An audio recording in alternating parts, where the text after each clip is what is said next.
一个感情相上的所谓缘故，中间的幼儿园、小学、初中和高中等等基础学的普通主持人，中间的幼儿园、小学。Oh, sudah small.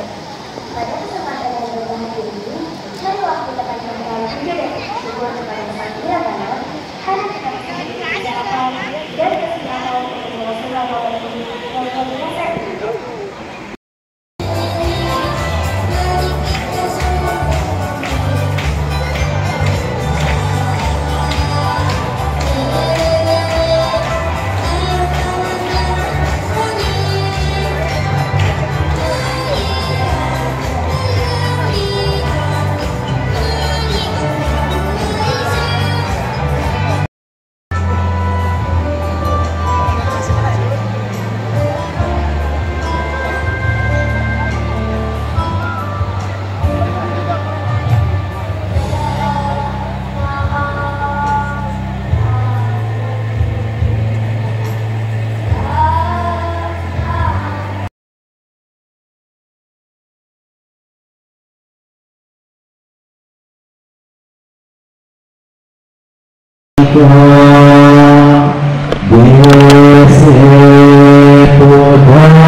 Penguasa dunia ini merangkapkan kedua tangannya beranjali dan memohon ada makhluk-makhluk yang memiliki sedikit debu di mata mereka.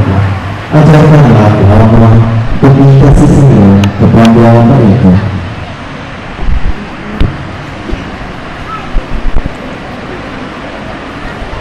Namo tassa bhagavato arahato samma sambuddhassa.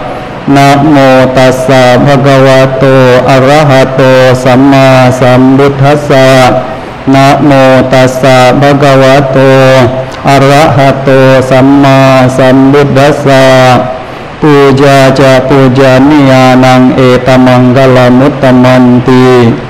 Imasa dhamma pariyayasa ato sata ayasmantehi sakacang dhammo sotapoti.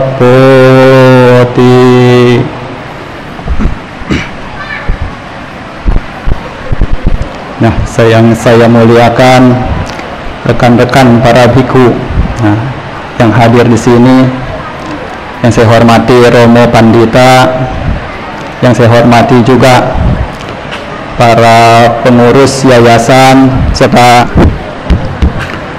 para guru, para guru dari berbagai unit, mulai dari TK sampai dengan SMK, serta adik-adik sekalian, para siswa yang saya cintai. Saya dibilang adik-adik, karena saya dulu juga duduk di situ seperti kalian, pernah merasakan demikian. Maka kali ini agak sedikit gugup juga. Karena apa? Karena beberapa di sini itu sebelumnya adalah guru saya. Memberikan ajaran kepada guru kembali sepertinya aneh juga, ya kan? Tapi di sini karena status yang mana memang harus demikian, saya juga mau tidak mau menjalankan sebagai status. Sementara perasaan yang masih merasa sebagai murid juga harus dikesampingkan dulu. Namun di sini pertama-tama ya bisa dijaga dulu sebentar suaranya ya.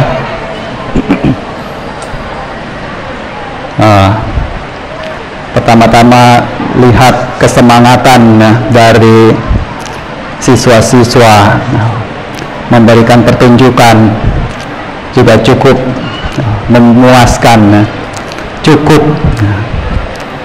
Karena apa?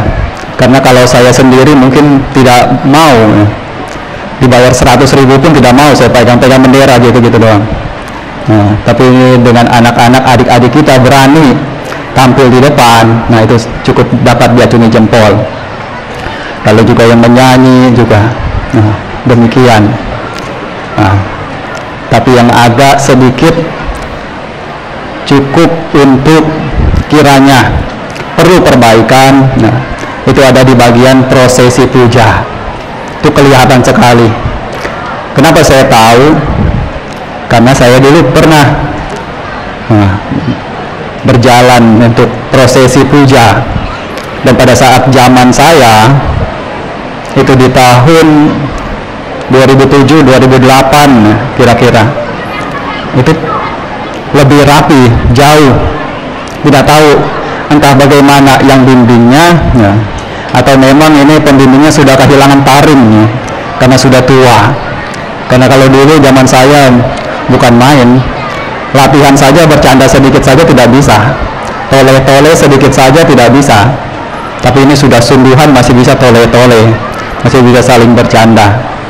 Nah, pertama di sini ini memberikan atau menegur dengan cinta kasih. Nah, jadi jangan dianggap sesuatu yang mana celaan, tapi lebih pada membangun.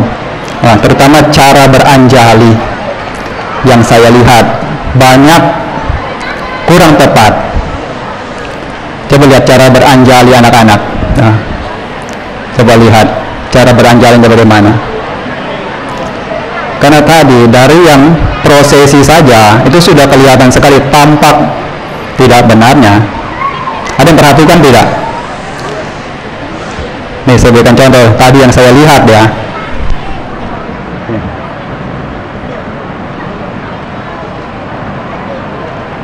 Betul nggak? Betul nggak? Nah, ini cara beranjali seperti itu. Nah, kalau lihat nih para gurunya, mereka tahu cara beranjali yang benar. Nah, tapi kadang anak-anak yang sembarangan, jempolnya tidak usah disilang-silangkan, nah, dibuat posisi sejajar. Nah, lalu jarinya itu merangkap, nah, nempel semua, jangan pecah, nempel semua, membentuk kuncup bunga teratai, lalu ditempatkan di depan dada. Nah, jangan miring ke depan, jangan juga terlalu tinggi ke atas, nah, tepat di depan dada. Nah, itu cara beranjali yang kelihatannya elok, bagus kalau dilihat. Jadi di sini sehubungan dengan hari raya, nah, Trisuci Waisak. Nah, kalau di Thailand itu sudah lewat, nah, sudah lewat 1 bulan lebih, nah, dari bulan lalu. Tapi di Indonesia ya ada kesempatan ini untuk sama-sama memperingatinya lagi. Ya tidak salah juga. Walaupun memang kalau bisa baiknya yaitu di hari H-nya. Nah, karena apa? Kalau kita pikirkan ketika kita melakukan atau memperingati sesuatu yang mana di saat bukan harinya, justru malah itu menurunkan nilai kehikmatan daripada hari itu.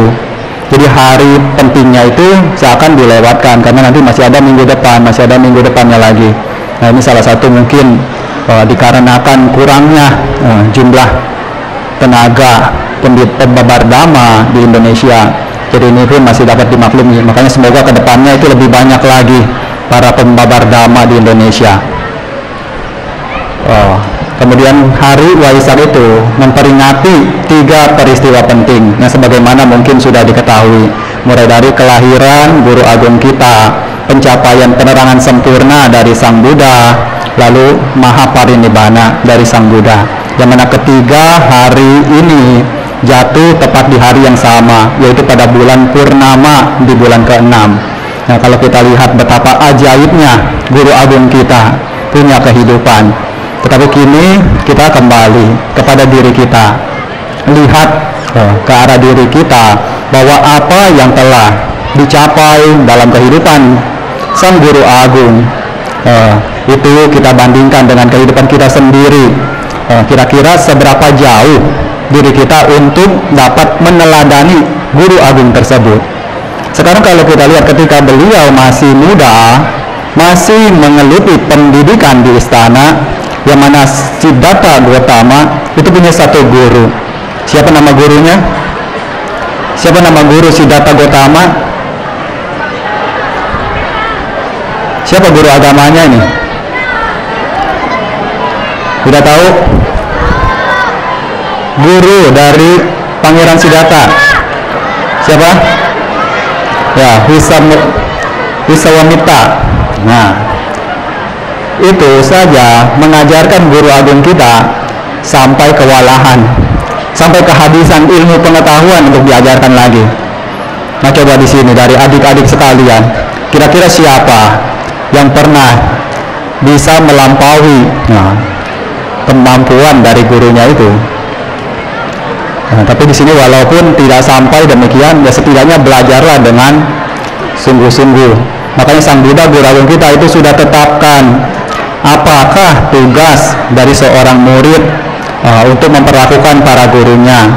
Ketika guru datang, guru masuk ke kelas atau bertemu guru dimanapun, walaupun mungkin sedang sibuk, sedang mengerjakan PR atau lain sebagainya, harus bangun, berdiri, untuk memberikan hormat kepada guru. Lalu setelah itu juga datang menemui guru untuk menawarkan apa yang dapat dibantu.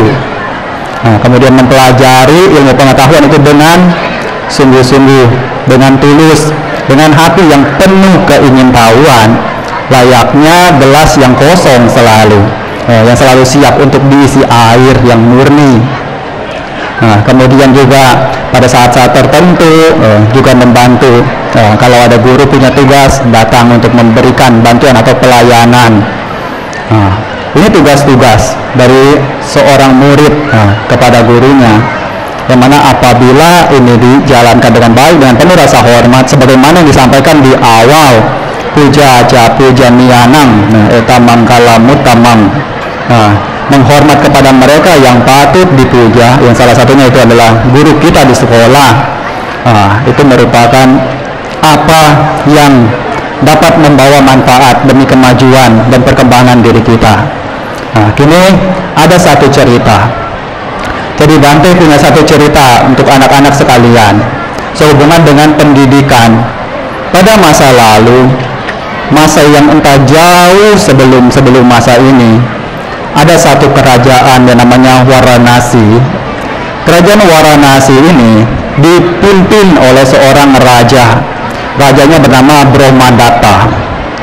Jadi dalam tradisi kerajaan itu, setiap rajanya, baik yang sudah mangkat maupun penerusnya, itu akan memiliki nama yang sama. Semua dinamakan Brahmadatta. Nah, kini sampai pada satu ketika Raja Brahmadatta yang menguasai kerajaan Varanasi ini mengutus atau mengirim anaknya untuk berguru, menggeluti pendidikan di salah satu kota pendidikan pada zaman itu. Kalau di Indonesia mungkin Yogyakarta mungkin, tapi kalau pada zaman itu namanya Takasila. Takasila ini adalah surga dari segala macam ilmu pengetahuan. Jadi siapa mau pintar, siapa mau memiliki pendidikan yang baik, yang berkelas, juga harus ke sana sekolahnya. Kini di Takasila, Brahmadatta ini bersama teman-temannya itu menggeluti pendidikan bersama salah seorang guru terkemuka. Biasanya kalau di sana zaman itu sekalian menggeluti pendidikan, juga sekaligus tinggal langsung dengan gurunya. Jadi seluruh hidupnya sepanjang pendidikan itu benar-benar menjadi di bawah kendali dari gurunya. Kini sampai pada satu ketika, gurunya membawa murid-muridnya ini untuk mandi di sungai. Kini ketika mandi di sungai, dengar dulu, ketika mandi di sungai, ada salah seorang murid yang nakal, jadi namanya Brahmadatta ini. Kebetulan di sana ada nenek-nenek yang sedang mencuci kacang tanah. Kini Brahmadatta mungkin merasa lapar. Lalu nenek-nenek sambil cuci kacang tanahnya, itu kacang tanahnya diambilin sambil dimakanin oleh Brahmadatta ini. Nenek-nenek kemudian lihat kacang tanahnya dimakanin, lalu berteriak, memberitahukan kepada gurunya, "Guru, lihat ini muridmu begitu nakal sekali. Nah, kacang tanah saya dimakani, tanpa meminta." Lalu setelah itu guru melihat demikian, kini muncul di dalam pemikirannya, ini harus diberikan pelajaran. Lalu guru itu pun langsung mengambil rotan, lalu dipukullah punggung dari Brahmadatta ini. Pukul 1, 2, 3 kali sampai merasa jera. Nah, ketika sudah selesai kejadian itu, singkat cerita, Brahmadatta mulai menjadi lebih baik karena mungkin ingat rasa sakit. Kadang orang kita juga demikian, kalau belum tahu sakit itu belum berubah. Harus sakit dulu baru tahu, baru mau menjadi lebih baik. Sampai akhirnya singkat cerita, Brahmadatta ini lulus dari Takasila dan kembali ke Varanasi. Lalu kemudian dipercaya oleh ayah yang sebagai raja untuk menggantikan posisi memerintah kerajaan. Kini ketika sampai memerintah kerajaan, Brahmadatta ini teringat apa? Teringat kejadian pada saat masih menggeluti pendidikan itu, sempat dipukul oleh gurunya. Brahmadatta ini berpikir, kejadian waktu itu sungguh menyakitkan sekali. Punggungku kini mungkin sudah tidak merasa sakit, tapi rasa sakitnya itu nempel sekali di hati. Nah, jadi ingin memberikan satu pelajaran ini sebagai balasan kepada guru. Makanya dipersiapkan, Brahmadatta panggil ajudan-ajudannya, "Tolong undang guru saya yang namanya ini dari kota ini datang ke istana. Katakan kepadanya bahwa Brahmadatta muridnya kala itu kini sudah menjadi seorang raja. Datanglah ke sini untuk menerima penghargaan."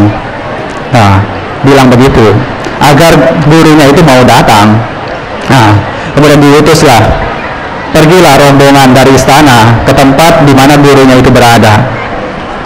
Ketika sudah sampai lalu memberitakan bahwa Brahmadatta ini mengundangnya, gurunya pun sangat senang sekali bahwa murid didiknya kini telah sukses menjadi seorang raja besar dan kini akan memberikan penghargaan kepada dirinya sebagai guru. Maka bersiap-siap dengan penuh semangat, dengan penuh gembira, mengajar istrinya juga untuk memenuhi undangan dari Brahmadatta tersebut.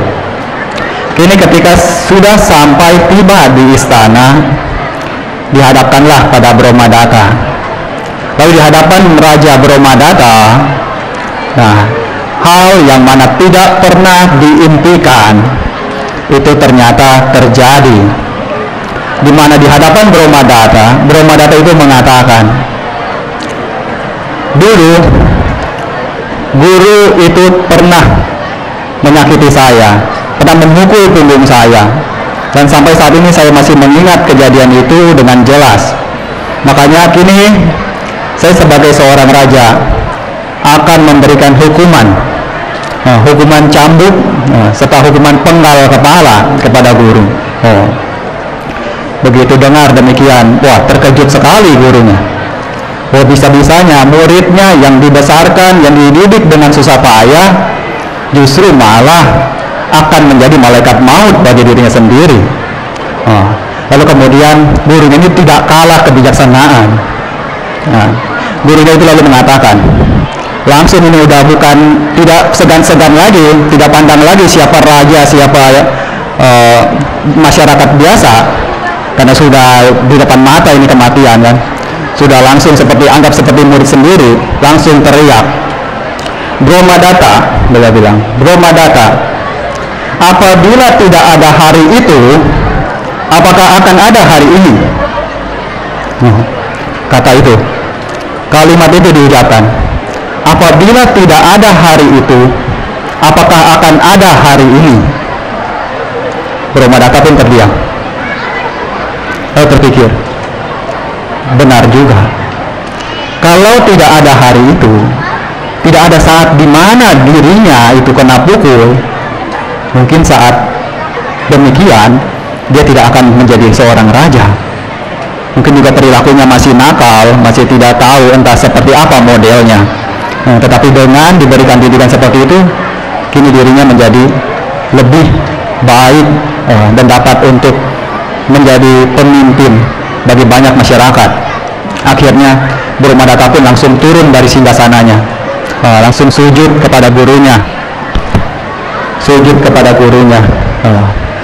memberikan permohonan maaf atas apa yang telah dipikirkannya atau niat buruknya tersebut. Lalu kemudian mengajak gurunya itu untuk menikmati hidangan di istana, sehingga kemudian juga mengangkat gurunya sebagai penasehat kerajaan. Nah, ini adalah salah satu cerita yang mana dalam dunia pendidikan terkadang perlakuan-perlakuan yang mungkin tampak bagi diri kita itu tidaklah begitu layak, namun justru terkadang itu semua memberikan nilai tersendiri untuk menjadi pelecut, menjadi daya lebih. Jadi termasuknya bukannya mendukung tindakan kekerasan, tetapi kadang hal-hal tersebut juga perlu. Seperti misalnya seekor ular, yang mana pernah seekor ular itu diberitahukan oleh salah seorang biku untuk tidak menggigit manusia. Namun karena menuruti perkataan dari biku itu, karena begitu hormatnya, ular ini pun menjadi benar-benar seakan tidak begitu ditakuti oleh manusia. Akhirnya dijadikan mainan, dilempar sana, lempar sini, sampai ketemu biku itu pun biku itu melihat betapa sengsaranya ular ini. Lalu tanya, mengapa kamu begitu dilecehkan oleh manusia-manusia? Lalu ular itu mengatakan, karena saya mengikuti apa yang Anda katakan agar tidak menggigit manusia. Biku itu pun tertawa. Lalu biku itu mengatakan kepada ular itu, yang saya beritahukan kepadamu itu adalah jangan menggigit manusia, tapi saya tidak melarang kamu untuk menunjukkan taringmu. Akhirnya ular ini pun menyadari, oh ternyata benar juga. Kemudian mulai lagi untuk menunjukkan taringnya. Akhirnya manusia pun kembali takut lagi kepada ular. Dia pun tidak sengsara lagi, tidak dipermainkan lagi. Ini salah satu bentuk di mana terkadang ada gunanya juga tindak keras, yang mana tegas arahnya, namun bukan untuk menyakiti. Sekali lagi, keras itu baik, tetapi bukan untuk menyakiti, namun untuk membangun. Karena kalau sama sekali tidak ada bentuk yang ketegasan atau disiplin, maka sudah dapat dipastikan akan seperti apa masa depan kelak. Terutama generasi-generasi saat ini yang maunya serba instan, yang maunya serba mudah, itu bukanlah hal yang baik. Karena dalam kehidupan kelak ini yang perlu dipikirkan lagi. Mungkin memang benar kalau misalnya seperti seorang petarung itu memiliki kekuatan pukulan yang begitu kuat, akan membuatnya selalu menang, menjadi juara. Tetapi perlu juga diingat bahwa mampu untuk menahan pukulan juga tidak kalah pentingnya. Seseorang boleh saja punya pukulan yang keras menghantam lawan, namun ketika kena pukul sedikit langsung tidak mau lagi, langsung sakit, langsung jerak, ya juga tidak ada gunanya. Makanya ini harapan dari Bante kepada adik-adik sekalian yang saat ini masih menggeluti pendidikan, gunakan kesempatan untuk belajar kali ini itu sebaik mungkin. Karena kalau nanti hanya sekedar sekolah itu lewat begitu saja, lulus begitu saja, tanpa ada kenangan, tanpa ada bentuk disiplin yang dilatih selama sekolah, maka lulus pun tidak tahu mau jadi apa, tidak tahu mau bekerja dengan siapa, tidak tahu mau menjalin mitra dengan siapa, karena diri sendiri tidak punya ketegasan, tidak punya disiplin yang baik. Makanya untuk saat ini lihat anak-anak sekalian sebagai adik-adik dari Bante juga yang mana dulu Bante juga pernah berada di sini. Semoga hari ini di mana kesempatan untuk berbicara, untuk memberikan pesan, ya, cukup di sini ya, karena belum tahu ada kesempatan lagi. Dan ini kalau misalnya bukan hari ini juga memberitahukan, memberikan semangat agar punya motivasi lebih dalam belajar, juga tidak tahu kapan. Dan selanjutnya mungkin juga pesan untuk para guru, untuk yayasan, bagaimana mungkin yang saat ini menjadi cukup memprihatinkan ya mengenai jumlah siswa-siswi kita. Mungkin juga bisa coba cari cara, bagaimana caranya untuk meningkatkan kembali jumlah dari siswa-siswa di Dharma Widya, dari berbagai unitnya. Kegiatan-kegiatan tertentu mungkin juga perlu, seperti mendatangkan misalnya alumni-alumni yang sukses, didatangkan untuk jadi motivator. Jadi juga ini memberikan semangat tersendiri untuk menunjukkan juga bahwa lulusan-lulusan Dharma Widya ada kok yang jadi orang, ada kok yang bisa dilihat, ada kok yang membanggakan. Kalau misalnya tidak ada, ya hilang, lewat begitu saja. Tidak tahu lagi, lupa semuanya. Juga bagaimana? Tapi kalau ada seperti itu, diberikan kesempatan untuk datang memberikan motivasi kepada adik-adiknya, mungkin akan jadi satu hal yang membawa dorongan atau motivasi lebih untuk menjadi acuan di dalam menjalani pendidikan. Setidak-tidaknya lulus dengan punya kualitas. Ya, untuk hari ini mungkin kiranya hanya ini yang dapat disampaikan lah. Ya, dapat sedikit, dapat banyak ya simpan masing-masing. Yang pedas, yang manis juga terima semuanya.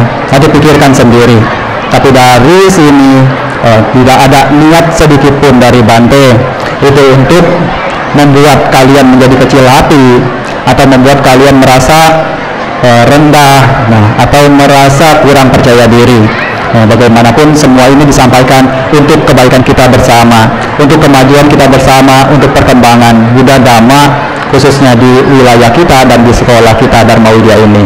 Wasabesata Bhavantu Sukhitata. Semoga semua makhluk hidup berbahagia.